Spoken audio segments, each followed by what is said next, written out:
વિદ્યાર્થી મિત્રો, આજે ધોરણ 10 વિષય અંગ્રેજીનું પેપર લેવાયું હતું તેનું ડિટેલમાં સોલ્યુશન કરીશું.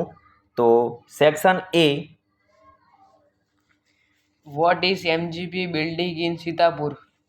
તેનો જવાબ MGP is building a network of low cost solar microgrids that provide two LED lights and a mobile charging point to all paying household at the cost of 25 rupees per week. આ પ્રશ્ન 1નો જવાબ હતો. પ્રશ્ન 2, solar power is beneficial to customer health because blank. આમાંથી આપણે પ્રશ્ન શોધીને લખવાનો છે. તો આનો જવાબ આવશે solar power as a smokeless source of light comes with added benefits to customer health. પ્રશ્ન number 3, what happened to the lake next to the house? વિદ્યાર્થી મિત્રો, આનો જવાબ ફકરા ઉપરથી આપેલો છે. આપણે સૌને ફકરા ઉપરથી શોધીને લખવાનો છે. તેવી જ રીતે પ્રશ્ન નંબર 4, how did he clean the polluted lakes? આનો પણ જવાબ આપણે ફકરા ઉપરથી આપેલો છે અને તેનામાં શોધીને લખવાનો છે. પ્રશ્ન નંબર 5, વેન વોઝ શુક્રાંતિ બ્રાઇટન? વિદ્યાર્થી મિત્રો, આનો પણ જવાબ ફકરાઓમાં આપેલો છે, શોધીને લખવો પડશે. પ્રશ્ન number 6, who were considered the pioneers of photonics? વિદ્યાર્થી મિત્રો, આનો પણ જવાબ ફકરામાં આપેલો છે, તમારે શોધીને લખવો પડશે. પ્રશ્ન number 7, how long does it take to complete next building? વિદ્યાર્થી મિત્રો, આનો પણ જવાબ ફકરામાં જ આપેલો છે, તમારે શોધીને લખવો પડશે. 8મો પ્રશ્ન, when does the male invite females? વિદ્યાર્થી મિત્રો, આનો પણ જવાબ ફકરામાં આપેલો છે, તમારે શોધીને લખવો પડશે. પ્રશ્ન નંબર 9, ડિસ્ક્રાઇબ ધ વુમેન. આનો પણ જવાબ ફકરામાં આપેલો છે, આપને શોધીને લખવો પડશે. પ્રશ્ન number 10, the latent notice the red rose on blank. વિદ્યાર્થી મિત્રો, પ્રશ્ન નંબર 11માં જે 2 શોર્ટ નોટ પૂછાઈ હતી એમાંથી તમને જે પસંદ આવી હશે એ બંનેમાંથી એક પણ શોર્ટ નોટ લખી હશે, એના 3 માર્ક હતા. વિદ્યાર્થી મિત્રો, ક્વેશ્ચન નંબર 12 આપણે ટ્રુ અને ફેલ્સ પૂછાયા હતા. તો પ્રશ્ન number 12, Prem Chopra has a debut about Ram Singh faithfulness. વિદ્યાર્થી મિત્રો, આ પ્રશ્ન ફોલ્સ છે. પ્રશ્ન number 13, the tears of mother are uncomfortable. વિદ્યાર્થી મિત્રો, આ વિધાન સાચું છે, તો આમાં ટ્રુ આવશે. પ્રશ્ન number 14, a student should take brain tonic to improve his retention. વિદ્યાર્થી મિત્રો, આ વિધાન ખોટું છે, તો આ ફોલ્સ આવશે.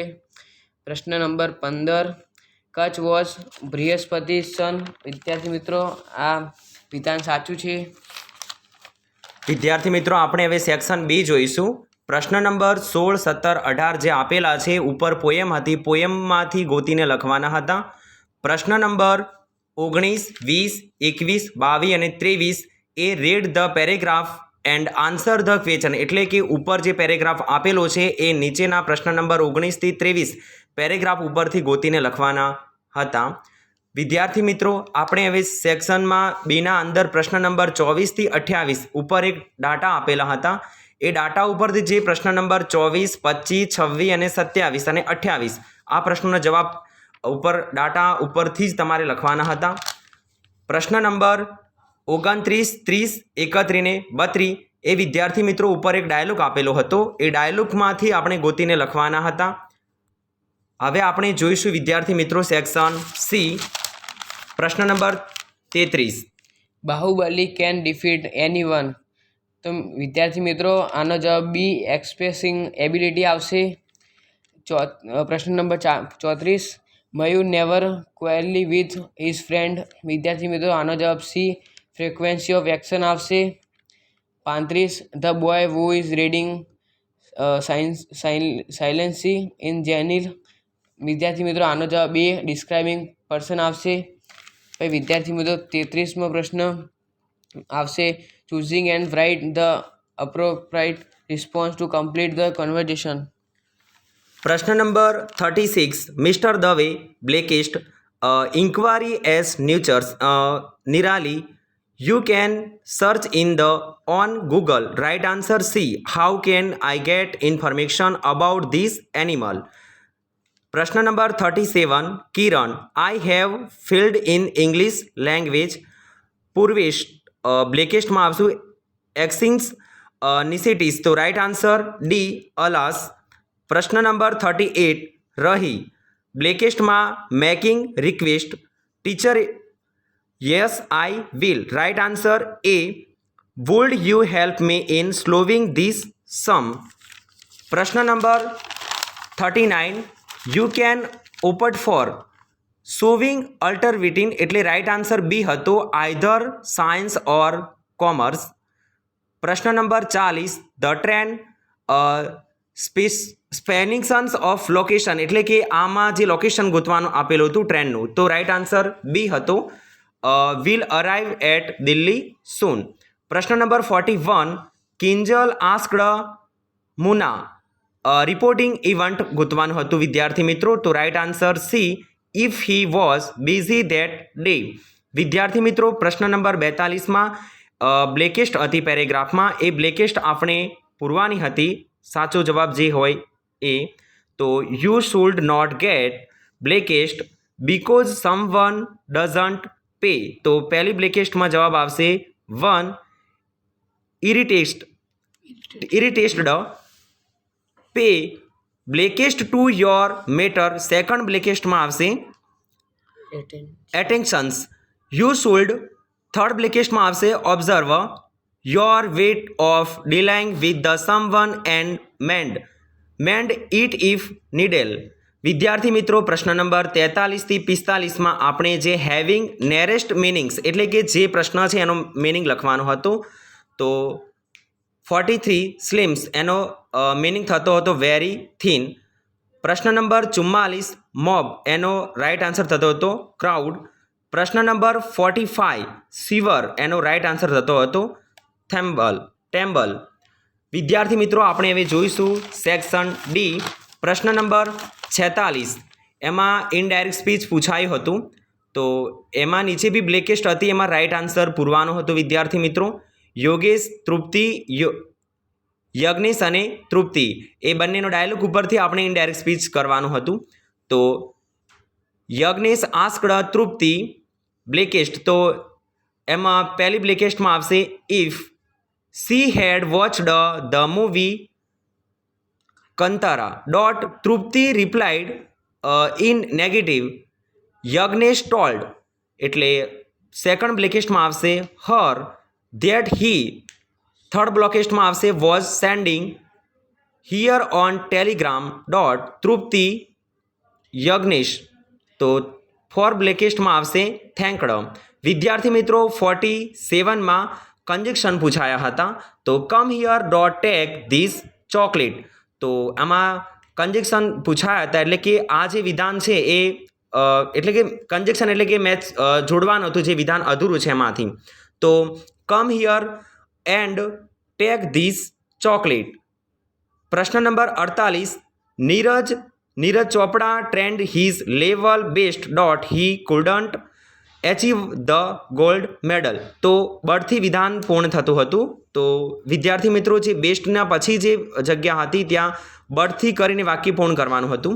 પ્રશ્ન નંબર 49 ધ નૃથ્રી boy the player mischiefs dot the teachers punished him તો સોથી વાક્ય પૂર્ણ થતું હતું. વિદ્યાર્થી મિત્રો પ્રશ્ન નંબર 50માં એક અપ્રૂવ વર્ડ ઇન ધ બ્લેકેસ્ટ એક પેરેગ્રાફ હતો એમાં જે બ્લેકેસ્ટ આપેલી હતી એ બ્લેકેસ્ટમાં આપણે સાચો જવાબ પૂરવાનો હતો તો આગળ જોઈશું વિદ્યાર્થી મિત્રો. સાયના નેહવાલ ઇઝ બ્લેન્કેસ્ટમાં ઈ ફર્સ્ટ ઇન્ડિયન તો વિદ્યાર્થી મિત્રો બ્લેન્કેસ્ટમાં આવશે the Indian first Indian blanks won a medal in badminton at the Olympics. તો વિદ્યાર્થી મિત્રો બીજી બ્લેન્કેસ્ટમાં આવશે who. She blanks state her winning mantra as hard work. તો વિદ્યાર્થી મિત્રો ત્રીજી બ્લેન્કેસ્ટમાં આવશે ઓલવેઝ. પ્રશ્ન નંબર 51માં ડુ એસ ડાયરેક્ટેડ પૂછાયું હતું વિદ્યાર્થી મિત્રો. તો 51માં every year we celebration Navratri in Surat dot your bright by આપેલું હતું, એનું ભૂતકૃદન બ્રાઉડ કરી અને traditional dress dot we play હતું, તો એનું ભૂતકાળ થશે પ્લેયડ એન્ડ એન્જો ગરબા. પ્રશ્ન નંબર 52માં હતું પ્રશ્ન number 52. Suvarna will make a rangoli of flowers dot I may bring sweet you can decorate the hall. વિદ્યાર્થી મિત્રો આનું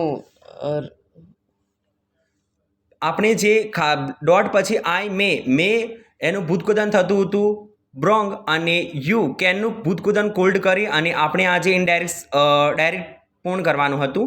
પ્રશ્ન નંબર 53માં જે વિદ્યાર્થી મિત્રો જે અંડરલાઇન કરેલી છે એનો એ પ્રેસેસમાં ધેર ઇઝ ધ આન્સર આપવાના હતા. તો Ritesh was the waiting for Rita at the bus stop. Right answer C who was waiting at the bus stop. પ્રશ્ન number 54 the prime minister PM meet the president at Baroda. તો right answer B where did the PM meeting the president. પ્રશ્ન number 55 every student should do yoga to improve relaxation. Right answer D Y should every student do yoga. વિદ્યાર્થી મિત્રો આપણે હવે section E જોઈશું. નીચે પ્રશ્ન number 56માં 3 એસે પૂછાયા હતા, એમાંથી તમને જે પસંદ કર્યો હશે એમાં ઉપરથી તમે એક નિબંધ લખ્યો હશે વિદ્યાર્થી મિત્રો. પ્રશ્ન નંબર 57માં એક right any one of the following એક ઈમેલ પૂછાયો હતો. પૂર્વ શાહ એ ફ્રોમમાં એ આવશે ટુ તમે જે મોકલો છે એ, અને સબ્જેક્ટમાં હતું દિવાળી એટ ધ પ્લીઝ ઉપર તમારે એ સબ્જેક્ટ ઉપરથી તમે લખ્યું. તો વિદ્યાર્થી મિત્રો ફ્રોમ ટુ સબ્જેક્ટના આધારે તમને 3 માર્ક મળી શકો. આમ આ પેપર ઉપરથી જે પ્રશ્ન નંબર 58 હતો એક પિક્ચર્સ આપેલું હતું, એમાં 10 સેન્ટેન્સ લખવાના હતા અને તમે અવશ્ય લખ્યા હશે. અસ્તુ.